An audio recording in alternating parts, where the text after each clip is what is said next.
First up this morning, people in Christchurch are facing an added worry in the form of a likely watering ban during the hottest part of summer. Further quakes in the city last Friday, along with rising summer temperatures, have put pressure on the city's fragile infrastructure. Despite a water conservation campaign, it now seems total outside watering bans in Christchurch City and around Lyttelton Harbour are likely. The Christchurch City Council Waste and Water Manager, Mark Christensen, joins us on the line to discuss the issue. Good morning, Mark. Good morning.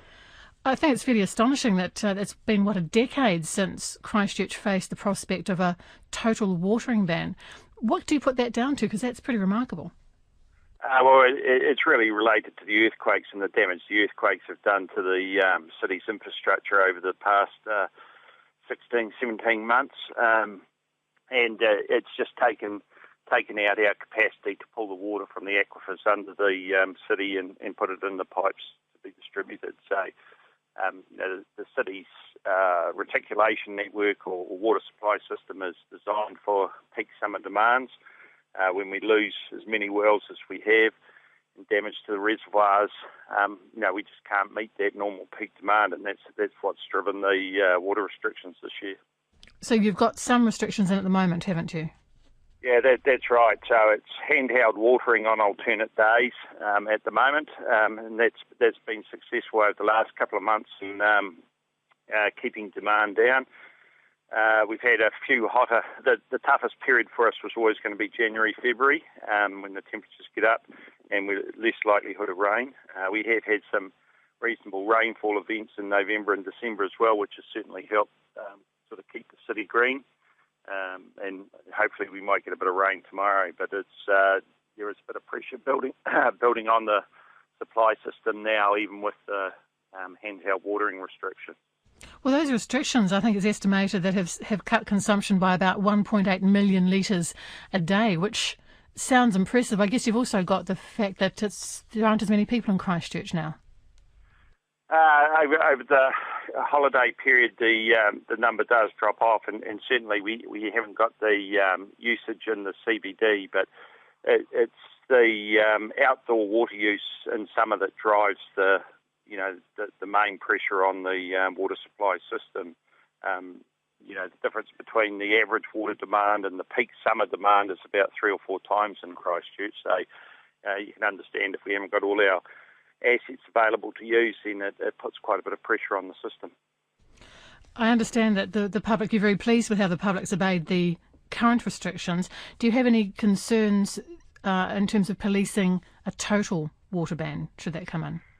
No, I think the people have been very understanding and helped us with this, and we're not at the point of having to put total water ban in place yet, but we came close to the level 4 restrictions a few days ago with the hot temperatures, and the earthquakes on the 23rd of December certainly didn't help our cause at all, because that's created more leaks around the system, and it's going to take our repair crews at least a couple of weeks to sort of get on top of all of that. So, that's a bit of a frustration when we don't need it. And I guess it's too hard to predict how long those restrictions, should they come in, the full watering ban, would have to stay in place to get the city through. And same with the current restrictions. It's really weather dependent. If we have a cooler autumn, they'd come off earlier than normal, but it can be quite variable down here. We've had a few Indian autumns lately, and so it gets a bit dry. But once we get into about March and we start to get the dews on the ground in the morning, that certainly helps and takes a bit of pressure off the demand for watering. And one of the reasons you need to have a water supply you can depend on, of course, will be for firefighting, which again comes to the fore during summer. That's right. If the draw on the system is too high, what happens in our water supply system is our pressures start to drop around the system, and then the fire department get concerned about that. It also starts to cause us a few problems in just controlling water flows around the system.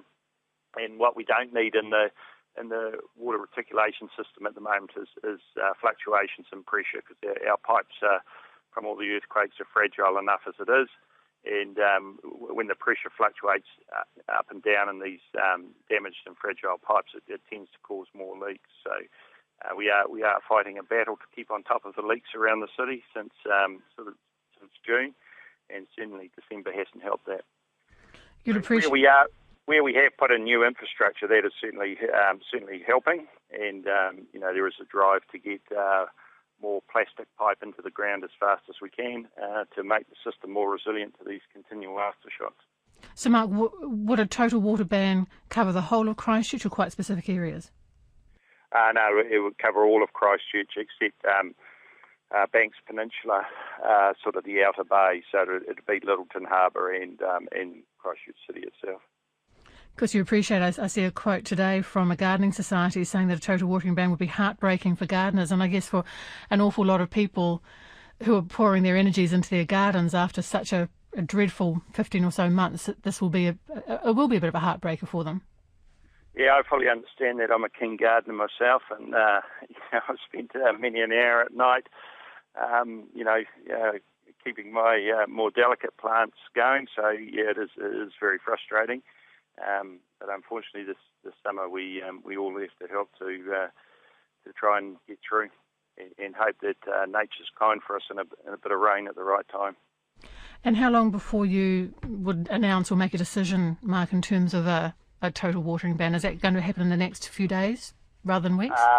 No. I've just talked to our control room today. Consumption's dropped a bit in the last day or so. So we just got to continue watch on this. So I guess the warning we're putting out to people is we're coming into the toughest part of the year now. So we really need everyone to adhere to these water restrictions if we're to get through. So a few hot days and that it does put a bit of pressure on the system.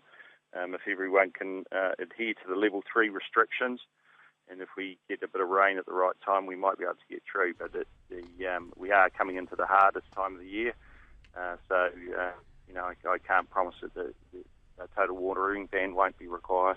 Well, maybe Nelson will send a bit of rain Christchurch's way. Thank you very much, Mark. Mark Christensen, who is the Christchurch City Council Water and Waste Manager.